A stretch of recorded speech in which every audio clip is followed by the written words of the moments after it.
शान्ताकारं भुजगशयनं पद्मनाभं सुरेशं विश्वधारं गगनसदृशं मेघवर्णं शुभांगं लक्ष्मीकान्तं कमलनयनं योगिभिध्यानगम्यं वन्दे विष्णुं भवभयहरं सर्वलोकैकनाथं।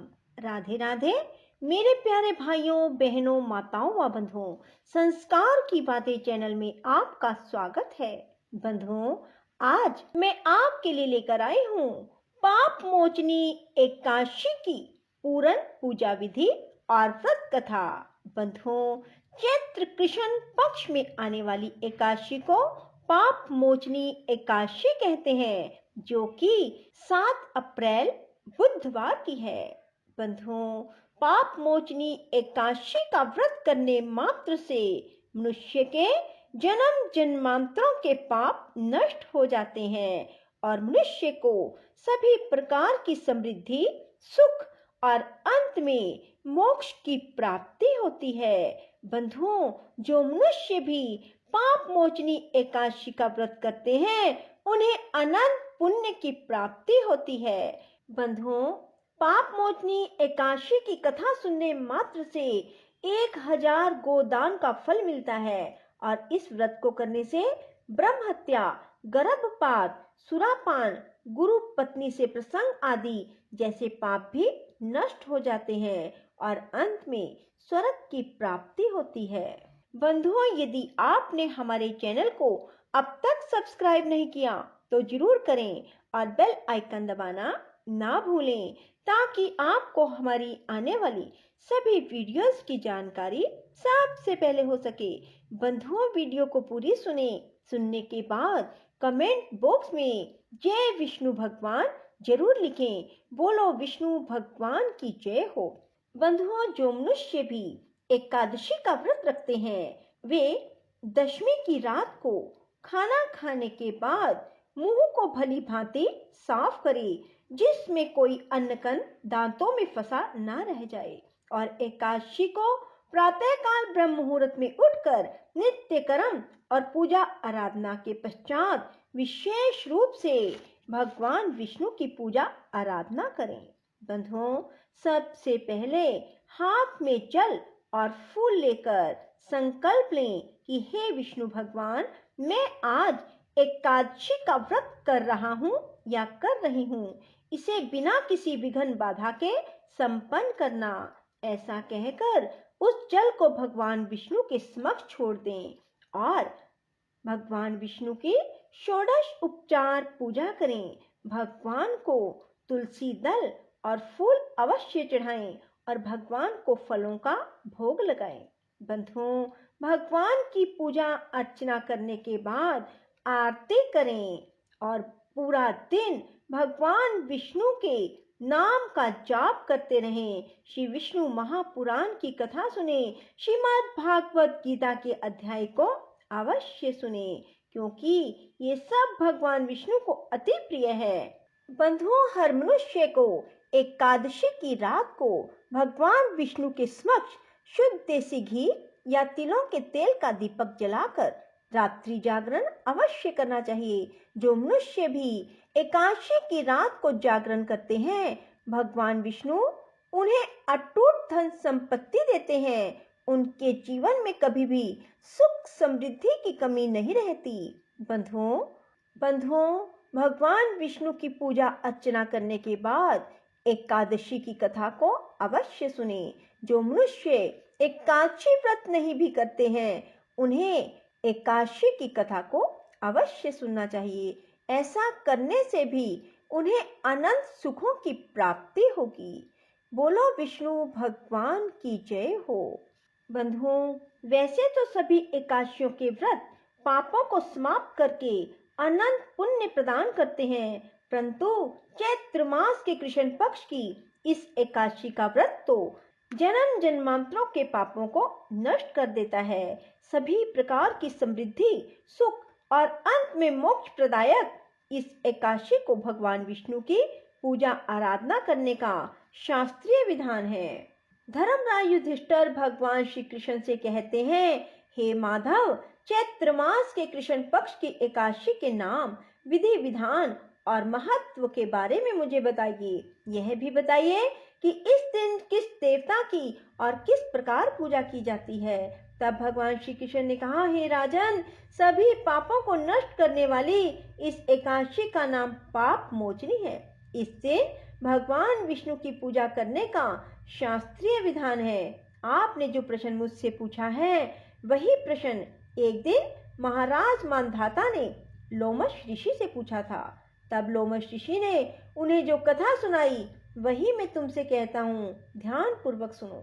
देवताओं के खजांची कुबेर के बाग का नाम चैत्ररथ था।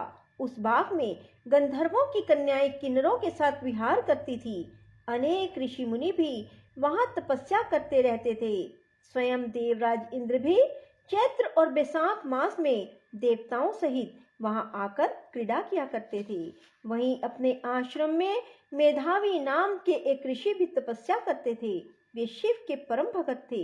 एक दिन मंजू घोषा नाम की अप्सरा ने ऋषि को मोहित करने का विचार किया। वह भय के मारे उनके समीप तो नहीं गई, परंतु दूर बैठकर वीणा पर मधुर गीत गाने लगी। उसी समय कामदेव भी मेधावी ऋषि को जीतने के लिए वहां आ पहुंचे। उन्होंने उस सुंदर अप्सरा की भौहों को धनुष, कटाक्ष की डोरी, नेत्रों को संकेत और कुचों को कुरी बनाकर मंजू घोषा को सेनापति बनाया। मेधावी ऋषि भी युवा एवं हष्टपुष्ट थे और साथ ही यज्ञोपवीत तथा दंड धारण किए हुए ब्रह्म तेज से युक्त भी। मंजू घोषा ऐसे सुंदर ऋषि को देखकर उनकी सुंदरता पर मुग्ध हो गई और अपने गीत, चूड़ियों और नुपुरों की झंकार तथा नृत्य और हाव भाव दिखाकर मुनि को रिझाने लगी। कुछ समय तक यही क्रम चलता रहा और अंत में कामदेव ने ऋषि को पराजित कर दिया। फलस्वरूप ऋषि मंजू घोषा के साथ रमन करने लगे और काम के इतने वशीभूत हुए कि उन्हें दिन और रात्रि का कुछ भी विचार नहीं रहा। इस प्रकार बहुत दिन बीतने पर एक दिन मंजू घोषा बोली, हे मुनि, मुझे बहुत समय हो गया, अब स्वर्ग जाने की आज्ञा दीजिए। तब मुनि बोले, आज इसी संध्या को आई हो, प्रातः काल होने पर चली जाना। मुनि के यह वचन सुनकर अप्सरा कुछ समय तक रुकी।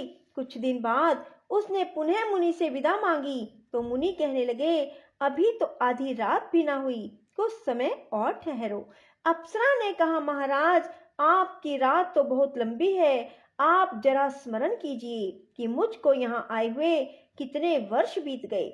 उस अप्सरा की यह बात सुनकर मुनि ने समय का विचार किया तो ज्ञात हुआ अप्सरा के साथ रमन करते हुए उसको 57 वर्ष 7 मास और 3 दिन बीत गए।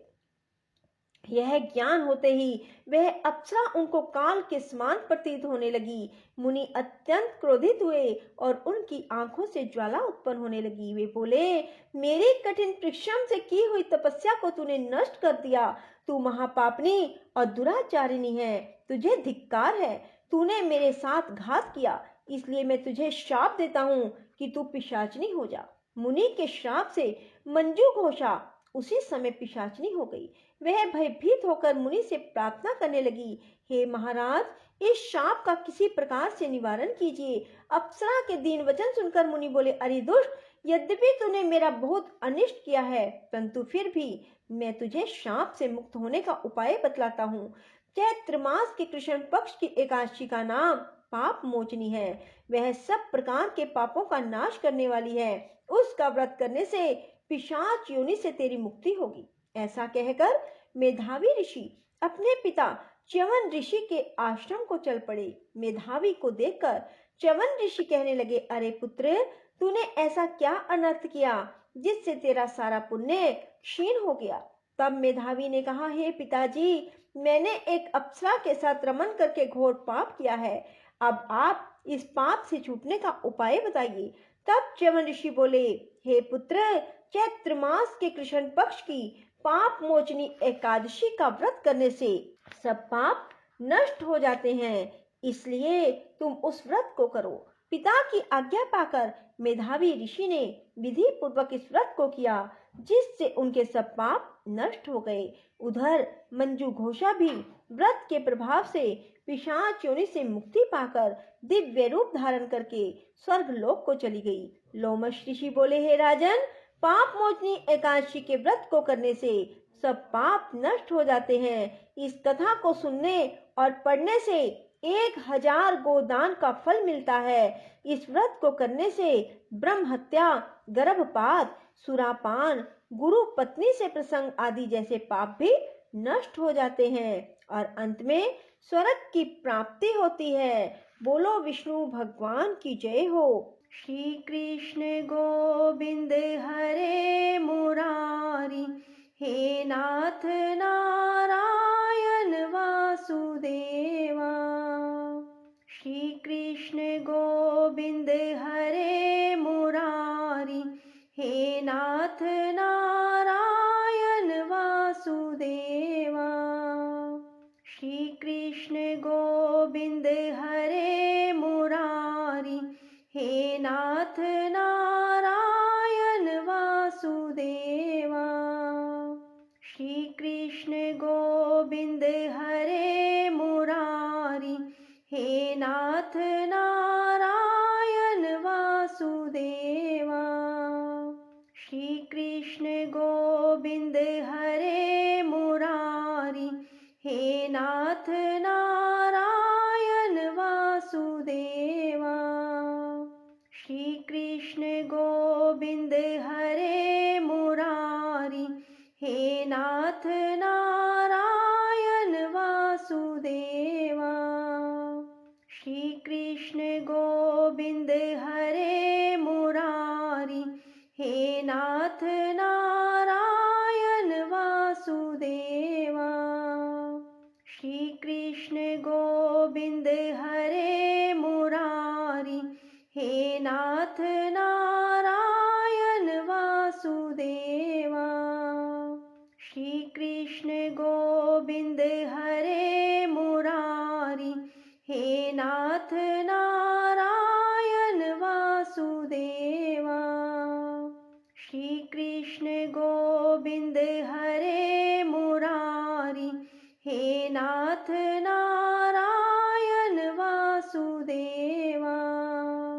श्री कृष्ण गोविंद हरे मुरारी, हे नाथ नारायण वासुदेवा।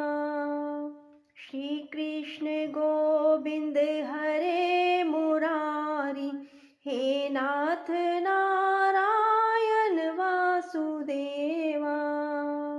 श्री कृष्ण गोविंद हरे मुरारी, हे नाथ नारायण वासुदेवा।